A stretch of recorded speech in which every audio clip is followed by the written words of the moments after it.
If you do go on to enjoy today's video, please remember to hit that like button. Of course, subscribe for more FIFA 21 and eventually FIFA 22 content.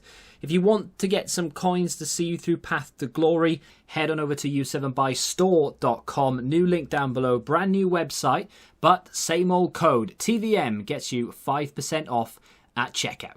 What is going on, guys? Tim here. Welcome back to a brand new video. We're going to talk about some random things today. We're going to talk about what you see on screen, obviously, with regards to centre-backs and pace, and a leaked card as well. But also, going to very briefly talk about player reviews. So, on the channel, the 22nd, which is in a couple of days' time, not that long to wait now, we're going to start doing FIFA 22 content proper, you know, the actual game, rather than just talking about it. So it's a chance for me to gauge a little bit of a reaction, get opinion and stuff, but more than that, it's just going to mention it because I think I've decided. So I have toyed with the idea of doing short reviews.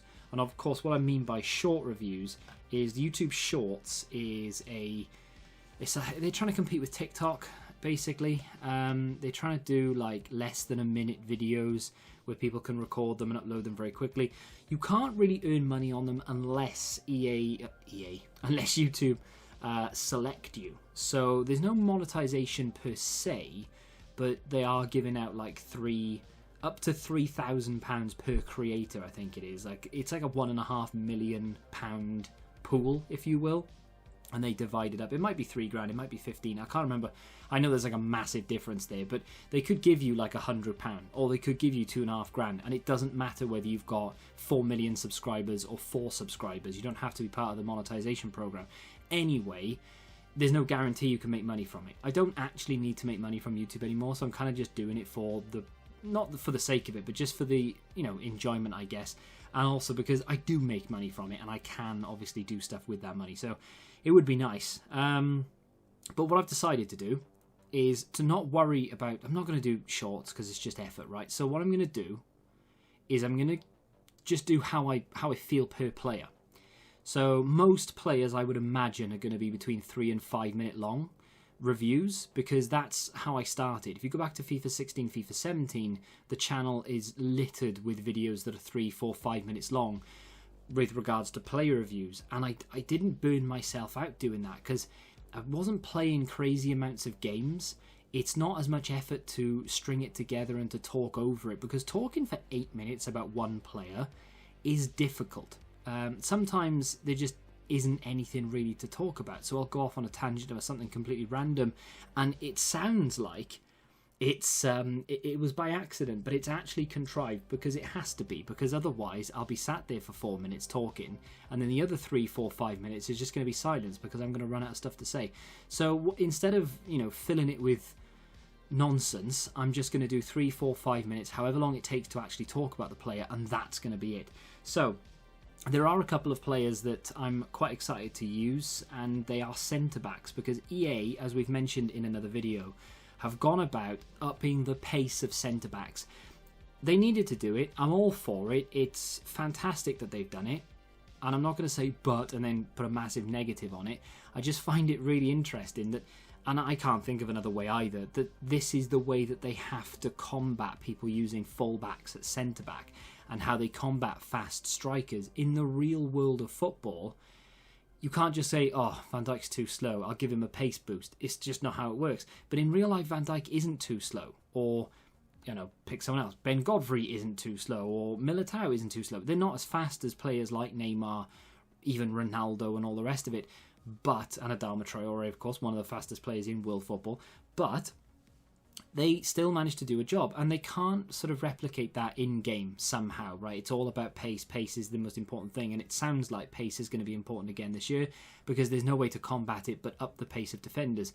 It is quite funny to me how, you know, they base their game on realism. They try to make it the most realistic thing possible. Every player has stats, and yet you go down to someone like, I don't know, Milan Skriniar, for example, who in every game isn't very quick at all, has no pace whatsoever. All of a sudden, he's got 80 pace. Not because he's actually that quick in real life, but it's the only thing they can do to combat the fact that people are using fullbacks in centre-back, because it's the only way to defend. So Interesting that they couldn't slow down their own game and make it sort of more realistic in that sense, but I'm glad they've done this, because if they can't slow it down or they just didn't want to because it wouldn't have been as fun, fine. And they've done this, which I'm all for. This one is crazy. How Pepe's gone to 80 pace, I will never know. Like, I really do not understand that. Jan Vertonghen's another one. Don't know his in-game stats, of course, but 76 pace. Will it be used? Probably not. Maybe in the first week. Outside of that, people will have better defenders, and there are some really good defenders being leaked at the moment. They're not on Footbin. I have an image of one of them. Now, this is going to be, I would imagine, first day, first 2 days, you'll probably end up seeing 3 or 4, 5, 10 videos in your sub box labelled the cheap Van Dijk or better than Van Dijk or something. And that's this guy right here. Saint Just, or Just, 91 pace, plays for Mainz in the Bundesliga. He's Dutch. He doesn't necessarily have very good defending, nor does he have very good physical. But the fact that he's got 91 pace and he's a centre-back, you just have to go and have a look at the price of Opara from the MLS. That guy is always expensive at the start of FIFA, and especially if he gets a special card, because not that he's easy to link. An American in the MLS is absolutely insanely difficult to link. So the fact that he's Dutch and plays in the Bundesliga, he is going to be very expensive at the start of the game, and for quite a long time, I would imagine. And just one inform, especially if he's picked as one of those featured informs. I can't remember, is it featured inform? Is that what they called it? I can't remember, but either way, he could get, instead of going to 81, he could go to like an 83 or an 84. So that would be, yeah, watch this space. Let's hope in a way, let's hope he does play well in real life, so we get that card. But on the other hand, let's hope he doesn't play well in real life, so we don't have to play against that card. But either way, him and Timber linked together, by the way, not in the same league, but the same nation. That is going to be a combination, I would imagine, at least you'll see quite a lot. There are a few decent Dutch fullbacks knocking about the place, but 83 pace of Timber and the 91 pace of Just is going to be, yeah, absolutely crazy. Klosterman as well, another one. You could put Klosterman, of course, with St. Just again. Just. I'm going to go with Just from now on. If I say his name again, I'm just going to say Just. So yeah, you could put Klosterman with him. Klosterman, last year he was, 30k, 25, 30k. Wouldn't imagine this year's going to be any different at all, given the fact that he still has that 85 pace. Premier League options are much better, though. Ben Godfrey arguably should be quicker, but there we are. 83 pace is not bad. Very good physicals as well. Better than Just, in my opinion, but there we are. Not bad, There are a fair few players you can use now. Akanji will be linked to St. Just a lot as well, I would have thought, because of that 81 pace. Fair few players knocking about the place from the French league as well.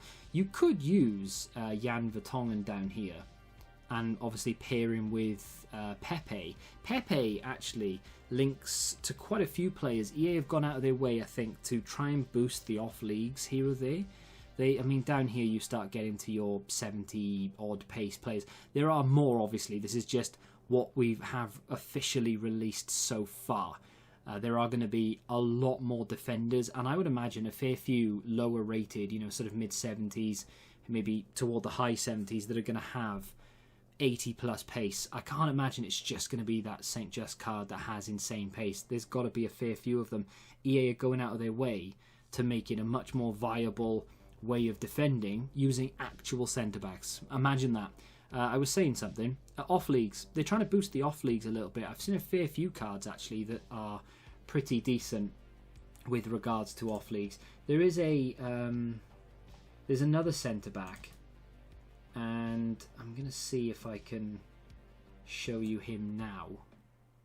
If I can get this over here. So this guy, again, not on the database yet because it's another leaked card, but I believe it's a leaked card. Again, Bundesliga, 83 pace with good physicals. Not necessarily good defending, but chem styles, of course, exist. If it's real, then awesome. I know that's obviously not the real card because it's from I think it's from FIFA rosters, but if it's anything close to that, people will use it. Only 75 rated, but really good pace. A lot of good players coming out. There's only a couple of days left now. EA have to release more information every single day. So I would imagine we'd have something new again tomorrow to talk about. But tomorrow I think I might sit down and talk about Road to Glory because there are a few options I have. Because I've got the Ultimate Edition we're going to be given FIFA points. I don't want to use them, but on the other hand, they are there, so we have to use them for something. I can't just leave them there and not open them or not use them. So I have an idea. It's pretty obvious what the idea is, but I have an idea, and I will run it past you, and then obviously read the comments and go from there. Have you seen a player, not necessarily a centre-back, could be a full-back, could be a keeper, could be a striker, whatever. Have you seen a player that you've thought, wow, I cannot wait to use that guy in FIFA 22? Let me know in the comments, and I might start doing a couple of squad builders here or there with the players that we have so far, because obviously just going through those centre-backs then, I've linked a fair few together. You've got a lot more option this year, I think, of using usable centre-backs rather than last year and the year before and the year before where there's only a couple. Because again, look, Benfica have another centre-back, 79 rated, with good pace, good defending and good physical. Lacks a lot in shooting, passing and dribbling, but for a no-nonsense first 2 week centre-back, he's actually going to be pretty damn useful. Hopefully we get more released and we can talk about them. If you have enjoyed this video though, do me a favour and hit that like button, subscribe to the channel, and until the next time, goodbye.